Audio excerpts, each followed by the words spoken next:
Good afternoon everybody, and a very warm welcome to Mildenhall Districts. And my name is Susanna and I live with trains, and today we're going to be talking about solely to do with my Falla Footbridge, which I spoke about last week or 2 weeks ago, and I sort of said, I gave myself a bit of a mission impossible. So the Falla Footbridge is 120110, and it is in HO scale, and it is this product here. Now, I did give myself a bit of a mission impossible with this kit, because I'm not actually a big fan of making kits made by other people. Just generally because you never know how the instructions are going to go, and I'm not very good at sort of necessarily always putting the kits together, which is hence why I tend to make a lot of stuff myself. And I didn't realise that this kit was going to be so involved as it has been, but it's actually gone surprisingly well, and I'm doing this video because I thought I'd give my thoughts on this particular footbridge, and in case anybody's interested out there, because I had a look on YouTube and nobody has put anything up about any of these footbridges that I was after, or some of the kits that I've seen in the past and things like that. So I thought I'd put up this video and give you my thoughts. So this is it. It comes in this big box like so, and it is quite a chunky box, and it's actually quite pricey. Or at least I thought it was quite pricey. It ranges between £50 to £60, and so some people might say actually that's not too bad.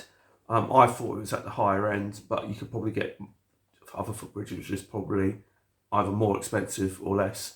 So that's how much I paid. It was around £60 I think I paid. So, and when I saw some of the other footbridges by Falla, they were quite a bit cheaper. So that's why I think it's quite expensive.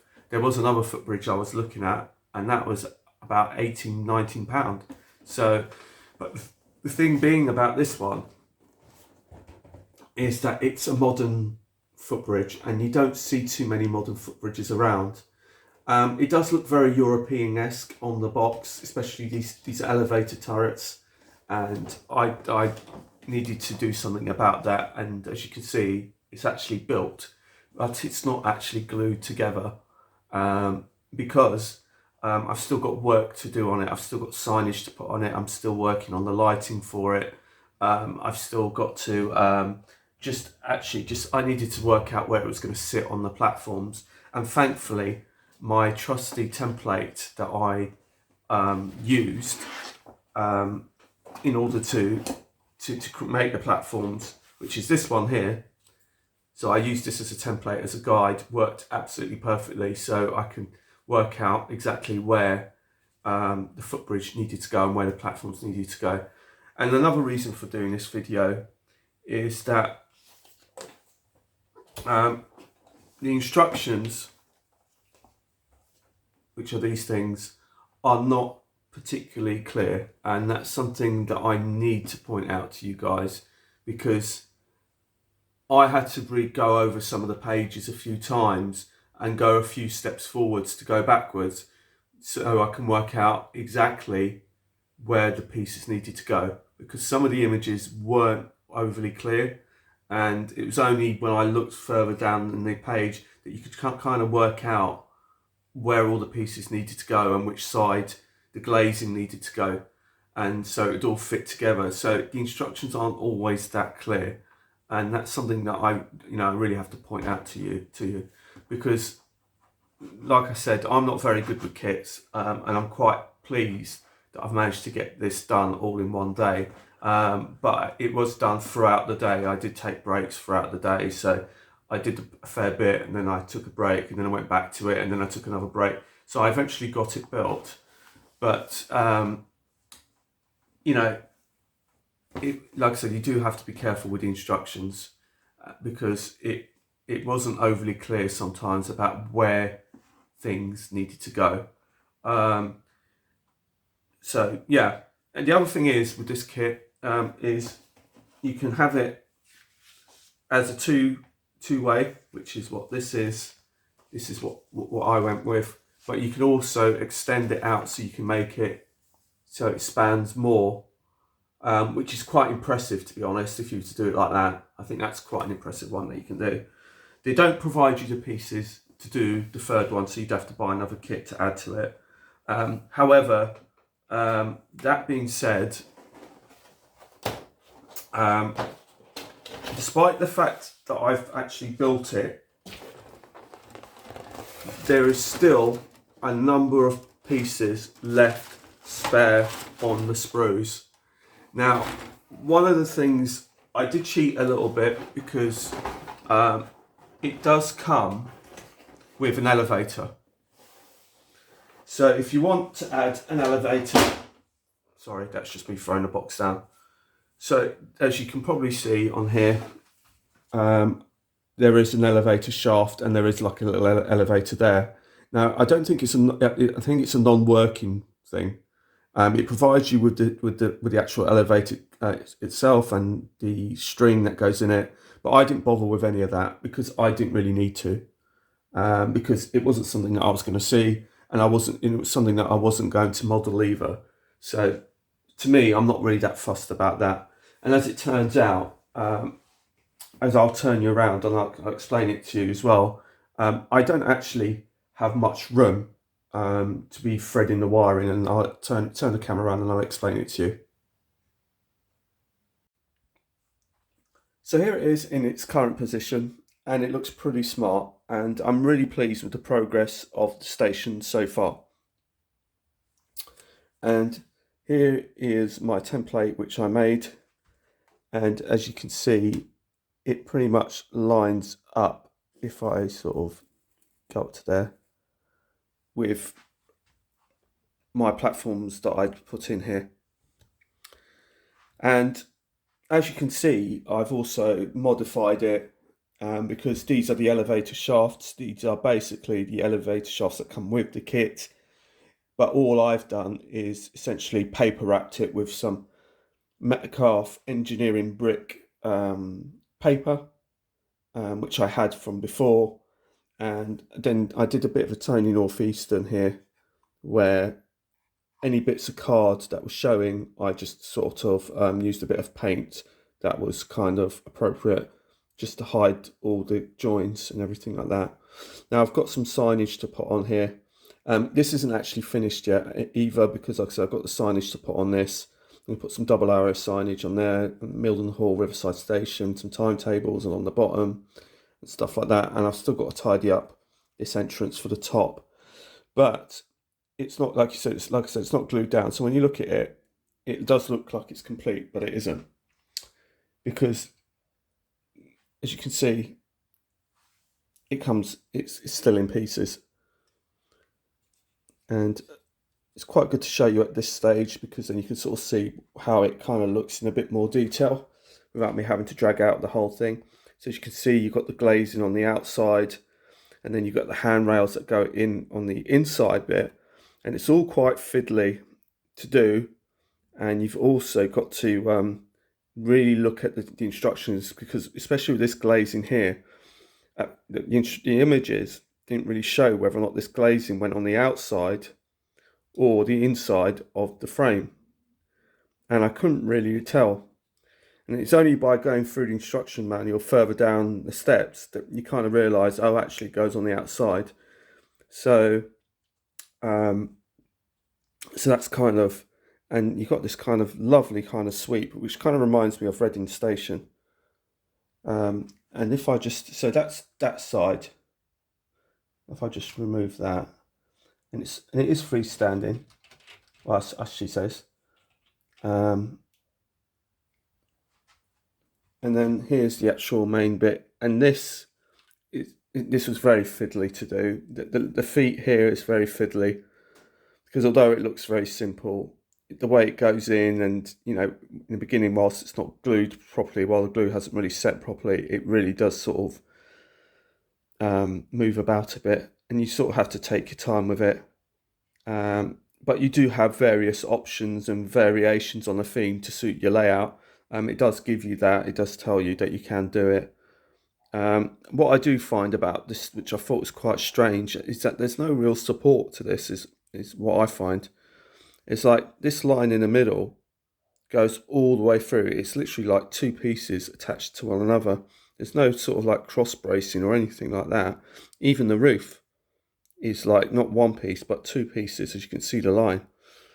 So I'm kind of a bit amazed that it actually sort of doesn't sort of bow in the centre really, but it is actually sort of two sets of pieces. You've got to be careful with glue marks and stuff. I did quite well out of that. I didn't get too much where it shouldn't go. But yeah, you do have to take your time, and also have to take your time with the glazing, which way round they actually go into position, because they are beveled, so they sit where they need to sit, which I didn't realise when I first did the first panel. So I thought, oh, it doesn't seem to be sitting right, and it turns out that one of the bottom edges was beveled, so you have to kind of, but the kit has gone quite well for me. I'm really, really pleased, and I'm really pleased with the outcome. I think it's well worth the money, even though it has cost me about 60 quid. But let me just put this back up. That will hold it up for now until I sort of position it properly. I mean, like I said, it's not actually glued in properly, but you kind of get the idea. So the reason, like I said, it is still like that is I actually think it is still quite fragile. So that's why I haven't glued the end pieces. So once I'm ready to glue it into situ, I don't really want to always move the footbridge around all the time. So once the main part is glued and all the rest of it, then I'll glue the rest of it to it, and then it will just stay in situ. But what I needed to do was this further today. I actually moved this back piece out into the centre of the lounge, so I can work on this back end. So this platform here needed to be secured down to make sure it was level, and so I did that today. So I've secured it all down. So again, because this bit is on the removable bit, so when I do move it, the platforms aren't going to be moving around and going out of position and then derailing trains because they're not in the right position. So the station is really coming on leaps and bounds. I really needed to get the footbridge done so I can move on with the rest in terms of lighting. Now I do have a particular challenge, that this further platform on the far side, there's a batten that runs underneath this all the way across that platform. So I can't put the lampposts in like I did before. So I'm going to have to get a bit creative. So that's one of the things I want to do, because I want to put lighting and some people in here. So that will kind of light up this area, provide some lighting and reflection on the back and towards the front. And so what I'm going to do is I'm going to build a canopy to run all the way down towards the building on both sides, on both this platform and that platform, and sort of marry it up with the ends of that so it all looks like it's one seamless length. And then just put a lighting strip. So I'll just use a lighting strip. This is one of these self-adhesive lighting strips, so I'll mount that to the underside of the canopy when I make it, and then that will provide it lighting all the way through the platform. Now, like I said, like I showed you earlier, there is quite a bit of spares left in that box. So I'm hoping that I could create a canopy that's kind of in keeping with the footbridge. So it all kind of looks relatively seamless, but I'm not quite sure yet what I'm left with. But I do have an idea of what I'm going to do with it in any case. Just take you off the tripod freehand, just so you can see it. It's not, like I said, it's not correctly lined up because I just put it back. But just as you can see, I've put some pictures up that I took for Facebook. I'll put them up at the end of this video so you can see them properly as well. But I think it's going to look really, really nice once there's a lot more detail to go on there. Once the people are on and there's a bit of lighting, some signage, I think it will really, really come to life. I'm really looking forward to putting the double arrows on each of the turrets. As you come around the corner, you see the double arrows of the station, so people from a distance can see where the station is. And I think that's going to look really, really cool as well, along with all the other signage. So this kind of concludes the end of today's video. But before we go, here you go. I just wanted to show you the glues that I was using for anyone that's interested. And they're both by Tamiya, and it's Tamiya cement. This one is thicker with a wider brush, and this one's thinner with a thinner brush, and this is like more precise application. So these are the two glues that I was using to assemble the main kit together. If you assemble it as per the photograph, as per instructions, then you'll just need those. But I actually needed some Pritt stick as well, because I modified the turrets by putting the card around the turrets. So, but the reason why I put the card round the turrets is the lift towers is purely because I just think it looks more British. I just felt that the one that came, if I built it as per the photograph in the box, I felt that it looked a bit too European. So, and I've seen lots of sort of modern kind of footbridges in the UK where they've still got kind of brick kind of lift towers, and I just thought it would look nicer in brick. So anyway, that concludes the end of today's video. So thank you so much for watching and taking the time to watch. And my name's Susanna, and I live with trains. Bye bye.